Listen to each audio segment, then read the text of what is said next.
Good morning, my students.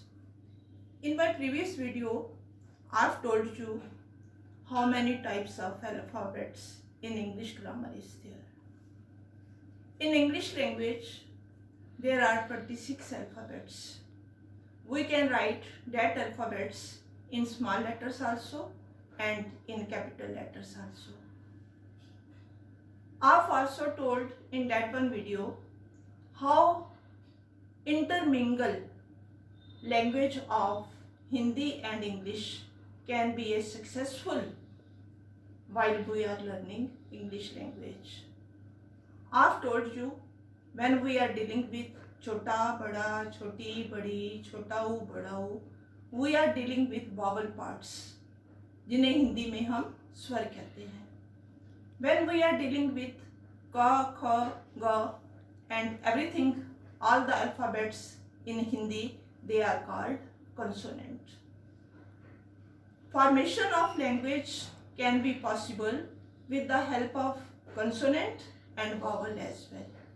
Here with the help of this one chart, whatsoever written over here, I just want to tell you what type of alphabets, how we can intermingle these alphabets in our Hindi language also, and we can be successful in the formation of spelling of the words.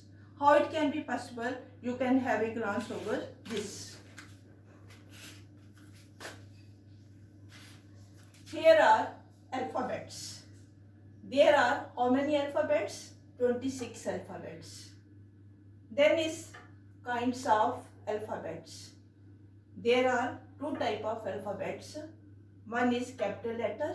Everything is written here A to Z. We can write capital letters in this way. In other part, we are dealing with small letters. And in small letters, we have written in this way. Here, one problem is there. Either we have to write in this way, it is not permanent. We can beautify these words in our own words, either in an italic form or in a simple normal way also. Now, I've told you that we have to develop this language with the help of Hindi language. In Hindi language, we have swar. Here is the list of swar plus vyanjan. We have taken the word ka. It is consonant part, and we are taking the help of a ki matra in ka. There is one thing, ka, when we are dealing with slight a, and here we are dealing with for a when we are using car, C-A-R, car. When we speak this way, our vowel sound is totally heavy for us. Now with the help of swar and vyanjan, we are helping the words. Suppose we want to write ka. We are writing here ka, and simultaneously I have written over k. कि का जब हमने लिखना है उसको के में convert करना है, लेकिन जब हमने का के साथ आ की मात्रा लगा ली तब हमने के और ए बना देना है उसको स्ट्रॉन्ग करने के लिए. ऐसे ही हमने छोटी ई की मात्रा लगाई. छोटी ई की मात्रा में हमने का के साथ के और आई लगाया. जब हमने उसको बड़ी मात्रा में लेके गए तब हमने के डबल ई, यानी कि उसको स्ट्रेस देकर हमने बोलना है, तो उसके लिए हमें वावल की जरूरत होती है. यहाँ मैं ये बताना चाहूंगी कि जब हम वावल को यूज करते हैं, हालांकि यहाँ पर हमने डिप्थोंग्स का भी कई बार यूज करते हैं व्हेन वी आर बिल्टेशन of the words with the help of two vowels. Here I am discussing about two vowels.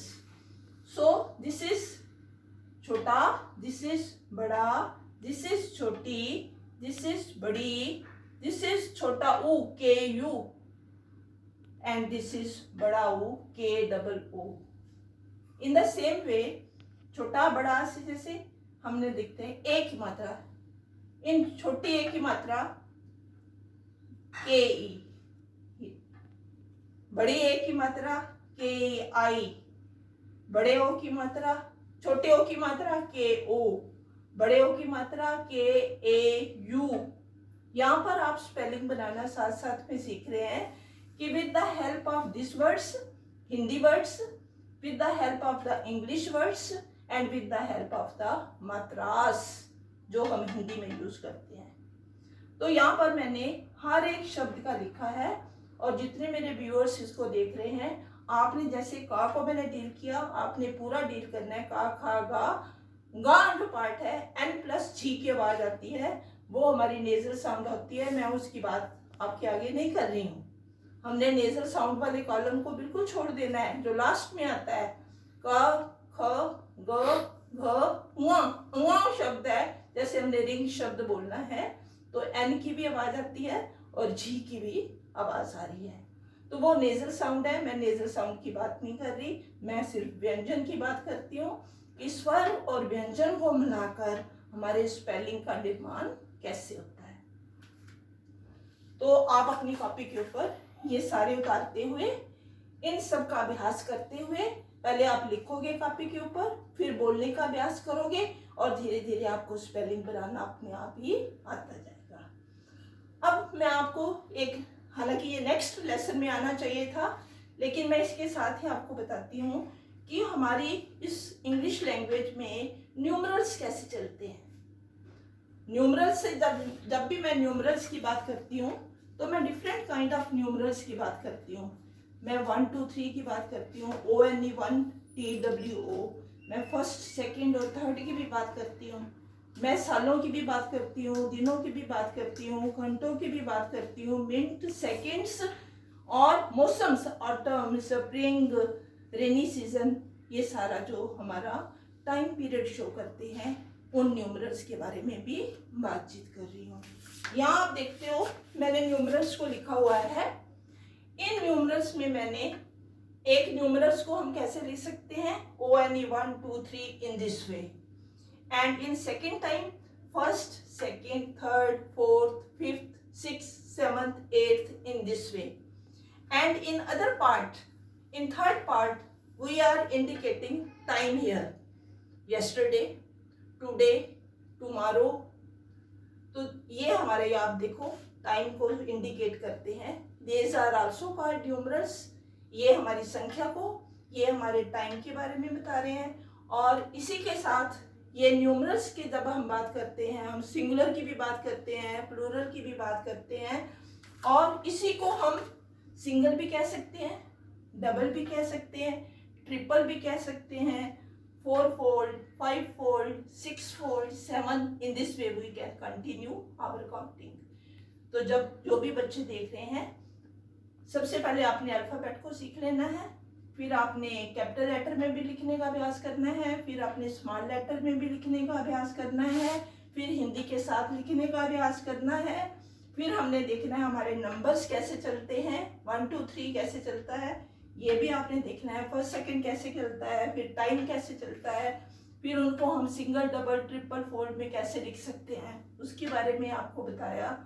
तो इसके बाद जब आपको ये सारा अच्छी तरह से लर्न हो जाएगा, तब मैंने एक नेक्स्ट जो वीडियो है मेरे, उसमें आप देखेंगे, उसमें आपने ये देखना है कि मैंने दिस और डैट डिमॉन्स्ट्रेटिव के बारे में जानकारी दे दी है।